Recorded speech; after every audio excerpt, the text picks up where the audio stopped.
मुलांनो, आज आपण कथालेखन पाहणार आहोत रिव्हिजनमध्ये. आणि रिव्हिजनच्या कथालेखनामध्ये विविध प्रकारचे कथालेखनावर आधारित प्रश्न जे आहेत ते येत असतात.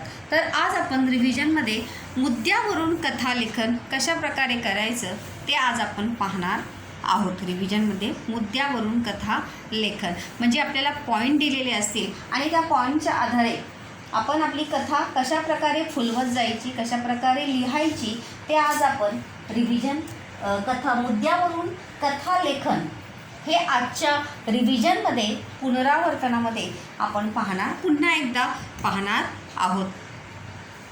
तर सर्वात आधी मुद्द्यावरून कथा लिहिताना सर्वात गोष्ट महत्त्वाची ती म्हणजे कथा लिहिताना या गोष्टी म्हणजे कौन सी बातें जो है वो हमें ध्यान में रखनी है कि दिलेले मुद्दे व्यवस्थित वाचावे. जो पॉइंट्स मुद्दे हमें दिए हैं त्याला व्यवस्थितपणे त्याचं काय करायचं आहे, वाचन करायचं आहे. तसेच कथा ही विषयाला धरूनच असावी. और इसीलिए जब हम मुद्दे अच्छे से पढ़ लेंगे तो जाहिर सी बात है हम उस विषय या टॉपिक को आधारित ही हमारी कहानी जो है वो होनी चाहिए. त्यानंतर कथा ही फक्त भूतकाळातच लिहावी. तसेच लिंग वचनानुसार क्रियापद बदलावे. कहानी जो है भूतकाल में ही लिखनी है. होता, होती, होते या 3 क्रियापदाचा उपयोग करावा आणि लिंग वचनानुसार, लिंग और वचन के अनुसार क्रियापद जो है वहाँ पर बदली करना आवश्यक है. जैसे पुल्लिंग असेल तर होता, स्त्रीलिंग असेल तर होते, होती और नपुंसकलिंग और अनेक वचन होगा तो होते. तसेच अनेक वचनासाठी होते या क्रियापदाचा उपयोग करावा और अनेक वचन है या नपुंसकलिंग है तो वहाँ पे होते या क्रियापदाचा उपयोग करावा. निर्जीव वस्तु के लिए भी होते इस क्रियापद का उपयोग हम कहानी में करते हैं. कथेच्या पात्रांना काल्पनिक नावे द्यावीत. तसेच गांव, शहरे, राज्य यांना पण नावे द्यावीत. कहानी में चाहे आप कोई भी कहानी लिखो, शीर्षक, मुद्दा, पूर्वार्ध, उत्तरार्ध, उसमें हमें जितने भी कैरेक्टर्स होते हैं उन सभी कैरेक्टर को जो है हमें क्या देना है, नाम देना है. प्रत्येक कैरेक्टरला, हर पात्र को जो है हमें क्या देना आवश्यक है, वहाँ पर नाम देना आवश्यक है. राजा, माणूस, कोणती जी व्यक्ती असेल त्यांची काल्पनिक नावे द्यावे. साथ ही साथ गांव, शहर, राज्य इन्हें भी क्या देने हैं, काल्पनिक ऐसे नाम देने. त्यानंतर कथेच्या विषयानुसार स्पष्टीकरण करावे. और जैसे आपकी कहानी का विषय होगा उसी के अनुसार उसका क्या करना है, स्पष्टीकरण आपको करना है. तसेच आवश्यकतेनुसार म्हणी व वाक्य प्रचारांचा उपयोग करावा. और आवश्यकता के अनुसार वहाँ पर मुहावरे और कहावतों का उपयोग करना है. म्हणी यानी कहावतें, वाक्य प्रचार यानी मुहावरे का उपयोग करना है. त्यानंतर कथा ही रंगतदार असावी. कहानी जो है मनोरंजक होनी चाहिए. त्यामुळे त्यात योग्य त्या ठिकाणी संवादाचा उपयोग करावा. कहानी में भी कन्वर्सेशन होना चाहिए. 2 व्यक्तियों के बीच बातचीत करते हुए, मतलब बातचीत होनी चाहिए, बोलना चाहिए. म्हणजे राजा म्हणाला, सरदार म्हणाला, प्रधान म्हणाला, आई म्हणाली, मुलगा म्हणाला, अशा शेतकरी म्हणाला, माणूस म्हणाला. इस प्रकार से संवाद जो है, कन्वर्सेशन जिसे हम डायलॉग राइटिंग कहते हैं, वो भी संवाद वहाँ पर आना चाहिए. म्हणजे बोलना जो है वहाँ पे दिखाई देना चाहिए. त्यानंतर कथेची सुरुवात आकर्षक, मध्य, शुरुआत जो है वो क्या होनी चाहिए, आकर्षक. मध्य विषयाला धरून, जैसे कि मैंने कहा 3 पैराग्राफ में आपको कहानी लिखनी है. अगर आपके पास शब्द सामर्थ्य है, शब्द संपदा है तो you try in 4 paragraphs. But 3 paragraph जो है आपकी कहानी अच्छे से एक्सप्लेन होकर टॉपिक, पूरा विषय जो है आपके 3 पैराग्राफ में कवर अप वहाँ पर हो जाना चाहिए. कथेची सुरुवात आकर्षक मध्य विषयाला धरून, मध्य यानी मिडल सेंटर जो है सब्जेक्ट के अनुरूप होना चाहिए, तसेच शेवट योग्य असावा। और साथ ही साथ शेवट यानी कहानी का अंत भी, मतलब चाहे वो स्टार्ट हो, चाहे वो मध्य हो, चाहे वो कहानी का अंत हो, वो टॉपिक या विषय से रिलेटेड ही वहाँ पर होना चाहिए। त्यानंतर इन शॉर्टमध्ये आपण फर्स्ट सेकंड पॅरेग्राफचं पुन्हा एकदा स्पष्टीकरण हो, क्या पता आप भूल गए होंगे।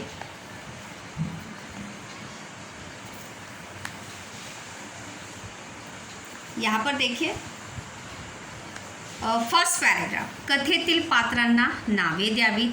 जैसे मैंने कहा था, रामपूर, यहाँ पे उदाहरण दिया, एक रामपूर नावाचे गाव होते, त्या गावात सुदाम नावाचा मुलगा राहत होता। ये उदाहरण मैंने यहाँ पर दिया है। अब इतना ही लिख के हमारा फर्स्ट पैराग्राफ कंप्लीट हो सकता है क्या? नहीं। तर त्या पात्रांची वैशिष्ट्य भी वहाँ पे, विशेषता भी वहाँ पर आपको लिखनी चाहिए। जैसे तसेच त्या पात्रांची, क्योंकि फर्स्ट पैराग्राफ बस इतना सा ही लिखकर आपकी कहानी जो है कभी भी कंप्लीट हो सकती नहीं। तो उदाहरणार्थ हुशार, आळशी, लोभी, कष्टाळू, इस प्रकार से कैरेक्टर की विशेषताएं या पात्रों की विशेषताएं वहाँ पर आपको फर्स्ट पैराग्राफ में लिखनी है, तभी आपका फर्स्ट पैराग्राफ क्या हो सकता है, बढ़ सकता है। त्यानंतर सेकंड पॅरेग्राफमध्ये आपण काय लिहिणार असतो की कथेचा जो विषय असेल त्याचे स्पष्टीकरण करावे।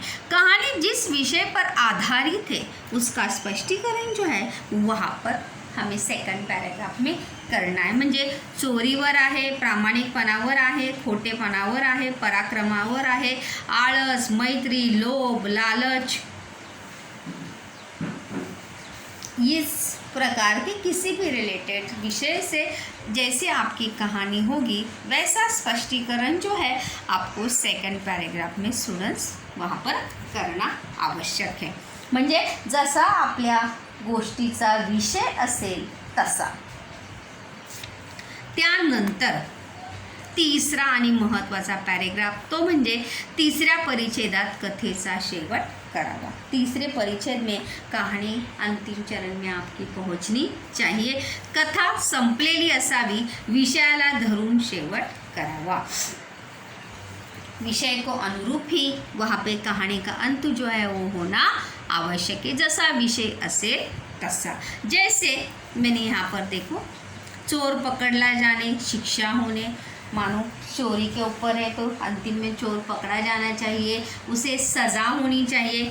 आळसाचा परिणाम वाईट होतो याची जाणीव होणे, आलस बुरा होता है, आळस हा माणसाचा शत्रू है, इसका एहसास होना, मैत्रीची खरी ओळख पटणे, मित्रता की पहचान होना इत्यादि, अशा प्रकारे गोष्टीचा शेवट करावा। और इस प्रकार से कहानी जो है अंतिम चरण में आपकी पहुंचती है। आणि सर्वात शेवटी महत्त्वाचं म्हणजे तात्पर्य, मुद्द्यावरून आधारित गोष्टीवर तात्पर्य लिखणं आवश्यक आहे। सर्वात शेवटी म्हणजे तात्पर्य, जिसे सीख कहते हैं, ते लिहा भी। जैसे मैंने यहाँ पर अभी तात्पर्य भी कहाँ विषय से रिलेटेड ही आपका होना चाहिए। म्हणजेच बघा, आळस हा माणसाचा शत्रू आहे, जर आळसावर आपली गोष्ट असेल तर आळस हा माणसाचा शत्रू आहे। त्यानंतर अति लोभ करू नये, लालच के ऊपर होगी तो क्या होगा, अति लोभ करू नये, ज़्यादा लालच बुरी बला है। खऱ्या मित्राची ओळख संकटातच होते, अगर मित्रता के ऊपर कहानी आपकी बेस है तो क्या होगा उसका, कि सच्चे मित्र की पहचान जो है मुसीबत के समय ही होती है आणि प्रामाणिकाचे फळ नेहमी मिलते। प्रामाणिकता का परिणाम हमेशा अच्छा ही होता है। तो इस प्रकार से फर्स्ट सेकंड पैराग्राफ और थर्ड पैराग्राफ जो है आपको विषय के अनुरूप वहाँ पर एक्सप्लेन करते स्टूडेंट्स वहाँ पर आपको जाना है, कि जैसे जैसे आप वहाँ पर एक्सप्लेनेशन करते जाएंगे वैसे वैसे आपकी कहानी जो है रंगत और मनोरंजक जो है वो होती जाएगी। इसीलिए फर्स्ट पैराग्राफ में क्या करना है, सेकंड पैराग्राफ में क्या करना है, थर्ड पैराग्राफ में क्या करना है, ये फिर से एक बार आपको रिवाइज यहाँ पर कराया गया है, ताकि जब आप कहानी खुद से लिखें तो आपको लिखते समय कोई भी परेशानी ना हो। मैं अभी यहाँ पर एक कहानी का प्रश्न जो है मुद्द्यावरून आधारित का, उसका एक्सप्लेन यहाँ पर कर रही हूँ।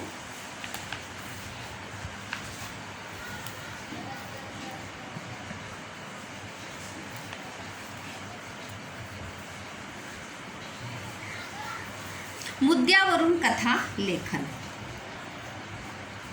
यहाँ पे पॉइंट्स मैंने दिए हैं। ये पॉइंट जो है बघा, एक राजा रहता है, पहाटे स्वप्न, उससे भोर के समय में पहाटे या सुबह जो है उसे ख्वाब आता है। स्वप्नात 3 उंदीर दिसले, उसे ख्वाब में 3 उंदीर यानी चूहे, उसे स्वप्न में या ख्वाब में 3 चूहे दिखाई देते हैं। एक दष्टपुष्ट, एक क्या है, बड़ा ही हट्टा कट्टा है। एक लुकड़ा यानी दुबला पतला। एक अंधड़ा और एक अंधा। और ये ख्वाब देखकर राजा जो है क्या होता है, बेचैन हो जाता है। फर्स्ट ऑफ ऑल मैं यहाँ पर सिर्फ पॉइंट एक्सप्लेन कर रही हूँ। वहाँ पर राजा जो है ये ख्वाब देखकर बेचैन हो जाता है। स्वप्न काय सुचवते, और राजा जो है सोचने लगता है कि ये ख्वाब मुझे क्या सूचित करना चाहता है, ये या स्वप्नाचा अर्थ काय आहे। अशुभ घडनार का, और राजा का मन जो है वो शाशंक हो जाता है और वो मन ही मन सोचने लगता है कुछ बुरा तो नहीं होने वाला है। अशुभ यानी कुछ अशुभ तो नहीं घटित होने वाला है मेरे साथ या मेरे राज्य के साथ। ज्योतिष जानणाऱ्या ला बोलावले, और इसीलिए जो व्यक्ति ज्योतिष जानता है, ज्योतिष को समझता है, उसे क्या राजा जो है बुलावा भेजता है। ज्योतिष जाननारा प्रसंगावधानी, प्रसंगावधानी मतलब उसे प्रसंगावधानी और चतुर, अभी त्या प्रसंग ज्योतिष जानणारा प्रसंगावधानी आणि चतुर, त्याने राज्याला योग्य अर्थ सुचवला आणि तात्पर्य। अभी यहाँ पर जो है हमें खुद इस कहानी पॉइंट के आधार पर हमें कहानी जो है हमें लिखनी है। तो राजा जो है स्वप्न ऐसा क्यों देखता है, और राजा उस ज्योतिष ने राजा को क्या अर्थ बताया होगा। ये जो है यहाँ पर प्रसंगावधान यानी प्रसंग को देखते हुए या प्रसंगावधान यानी चतुर। प्रसंगावधान का मतलब होता है कि समय को देखकर, प्रसंग बात को देखकर, परिस्थिति को देखकर अपनी राय देना, या ये देने के लिए भी क्या होनी चाहिए, चतुरता या होशियारी चाहिए। तो अभी हम जब यहाँ पर कहानी लिखेंगे तो राजा जो है यहाँ पर हम आलसी दिखा सकते हैं। एक राजा जो आहे तो काय आपण दाखवू शकतो, एक राजा तो आळशी दाखवू शकतो, किंवा विलासी का मतलब होता है जो हमेशा मद्यपान करता है, हमेशा उसे कोई चिंता नहीं है अपने राज्य के बारे में, वो कभी अपने राज्य के बारे में, अपनी प्रजा के बारे में वो कभी भी सोचता नहीं है। तो एक राज्य, पहले पैराग्राफ यहाँ से फर्स्ट पैराग्राफ सिर्फ एक राजा से यहाँ पर जो है फर्स्ट पैराग्राफ हमें लिखना है। तो जब हम यहाँ पर फर्स्ट पैराग्राफ लिखेंगे तो वहाँ पर राज्य का नाम आएगा, राजाचं नाव येणार आहे आणि राजाची वैशिष्ट्ये येणार आहेत की तो राजा कसा होता। राजा आळशी होता, विलासी होता, तो नेहमी सतत मद्यपान करत असे, त्याचं प्रजेकडे लक्ष नसे आणि त्यामुळे राज्यातील प्रजा जी आहे ती काय होती, चिंतित होती आणि कधी पण शत्रू राज्य जे आहे त्या राज्यावर काय करू शकत होतं, आक्रमण करू शकत होतं। ये हम फर्स्ट पैराग्राफ में लिख सकते हैं। उसके बाद सेकंड पैराग्राफ यहाँ से, सेकंड पैराग्राफ जो है यहाँ से शुरू होगा यहाँ पर, और सेकंड पैराग्राफ यहाँ से शुरू होने के बाद वहाँ पर एक दिवशी राजाला पहाटे पहाटे स्वप्न पडलं आणि स्वप्नामध्ये त्याने 3 उंदीर पाहिले। त्याला स्वप्नामध्ये 3 उंदीर दिसले आणि ते 3 उंदीर कसे होते, एक उंदीर धष्टपुष्ट होता, एक लुकडा होता, एक आंधळा होता। आणि हे स्वप्न पडल्यानंतर राजा जो आहे काय झाला होता, अस्वस्थ बेचैन झाला होता। राजाला सुचत नव्हतं की हे स्वप्न आपल्याला काय सुचवत आहे, क्योंकि राजा जो क्या था, विलासी था, हमेशा मद्यपान नाच गाना सुनने में हम वहाँ पर लिख सकते हैं कि इतना व्यस्त था की त्याचं आपल्या प्रजेकडे, आपल्या राज्याकडे जराही त्याचं लक्ष नव्हतं। ये हम वहाँ पर लिख सकते हैं।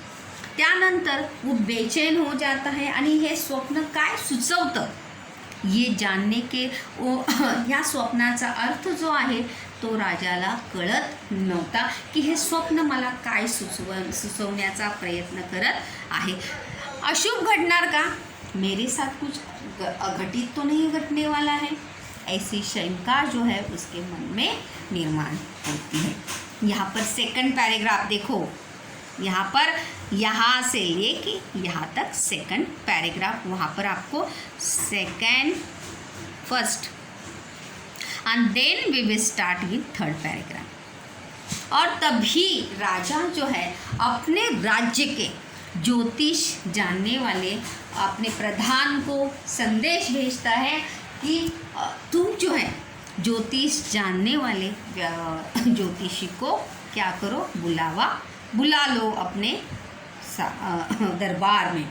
तभी वहाँ पर ज्योतिष जाननारा प्रसंगावधानी, यहाँ पर जो ज्योतिष बताने वाला जो व्यक्ति है वो राजा के स्वभाव से और राज्य की परिस्थिति से क्या है, भली भांति परिचित है।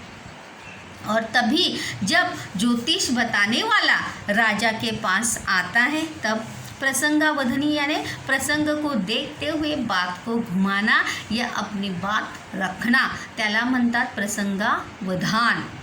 मतलब प्रसंग को देखते हुए लिया गया निर्णय या कही गई बात। तभी तो ज्योतिष जानणारा जो आहे तो काय होता, प्रसंगावधानी आणि चतुर म्हणजे काय, हुशार। तो हुशार होता आणि त्याने राजाला योग्य अर्थ सुचवला और वो राजा को सही अर्थ जो है वहाँ पर बताता है।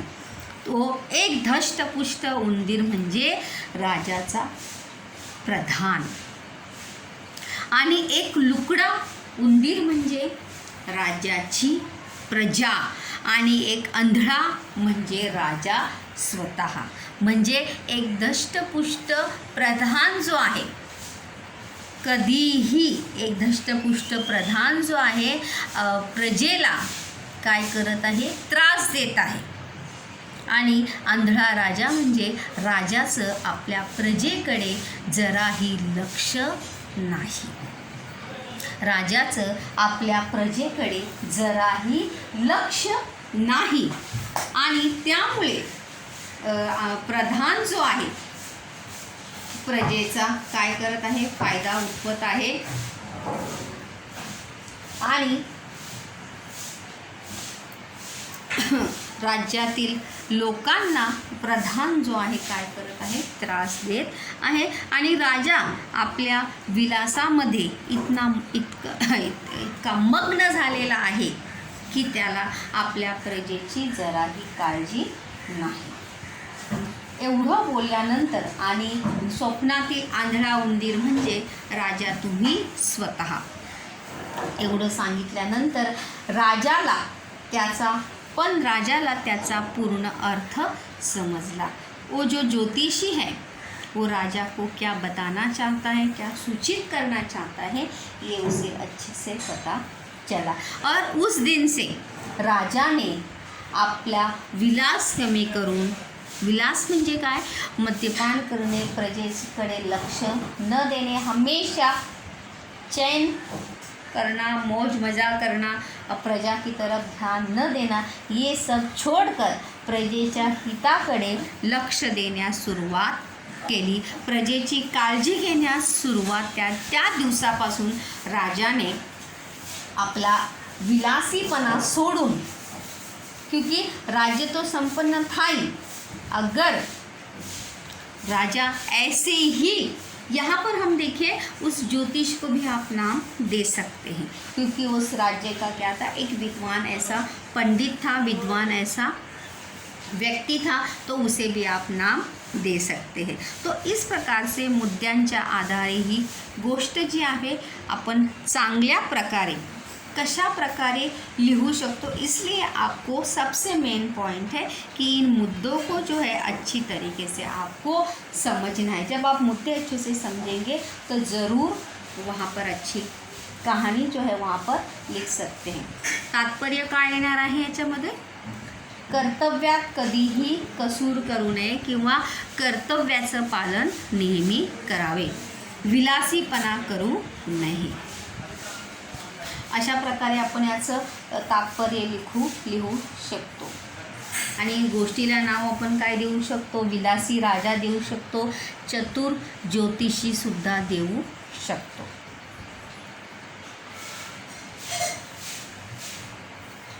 तर अशा प्रकारे या मुद्द्यांच्या आधारे तुम्ही ही गोष्ट पॉइंट लक्षात घेऊन पुन्हा आपण आपके हिसाब से भी इस कहानी को जो है वहाँ पर मोड़ सकते हैं.